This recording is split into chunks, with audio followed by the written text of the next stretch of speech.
When your Subaru's check engine light comes on and the Eyesight system suddenly turns off, these two events are directly connected through your vehicle's integrated computer systems. Modern Subaru vehicles integrate the Eyesight system with engine management through a sophisticated computer network called the CAN bus.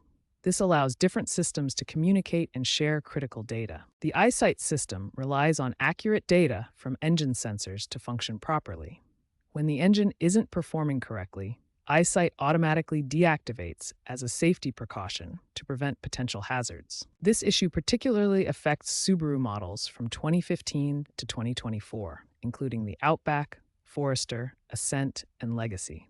These vehicles have the integrated Eyesight system that's susceptible to this interconnected problem. The root causes fall into three main categories. First, engine-related issues such as misfires, fuel system problems, or air intake malfunctions can trigger both the check engine light and Eyesight deactivation. Second, emission system failures like catalytic converter inefficiency, evap system leaks, or oxygen sensor problems can also cause this dual system failure. Third, sensor cross-communication problems occur when shared sensors fail or wiring issues disrupt the data flow between the engine management and Eyesight systems. Understanding this connection is crucial because fixing the underlying engine or emissions problem will typically restore both the check engine light and Eyesight functionality. The systems are designed to work together for your safety. The diagnostic process begins with a comprehensive initial assessment. First, perform an OBD2 scan using a professional-grade scanner capable of reading Subaru-specific codes. Document all diagnostic trouble codes, both active and pending.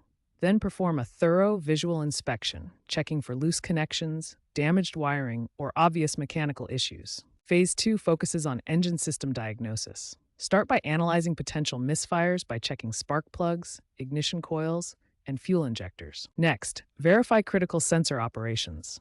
The mass airflow sensor is particularly important as it affects both engine performance and Eyesight speed calculations. The emission system must also be thoroughly inspected. Check the catalytic converter efficiency, evap system for leaks, and EGR valve operation. Phase 3 evaluates the Eyesight system itself. Check camera calibration by ensuring the windshield and cameras are clean and unobstructed. Perform a system reset to reinitialize the Eyesight unit, then verify proper communication between the engine control module and the Eyesight system. The final phase implements the actual repairs. Always address the root engine or emissions issues first, as these are typically the underlying cause of both problems. After repairs, clear all codes and allow the systems to complete their relearning procedures. Finally, perform a thorough road test under various conditions to verify both the check engine light stays off and Eyesight functions properly. Following this systematic diagnostic approach ensures you address the root cause rather than just the symptoms, leading to a permanent solution for both the check engine light and Eyesight system issues.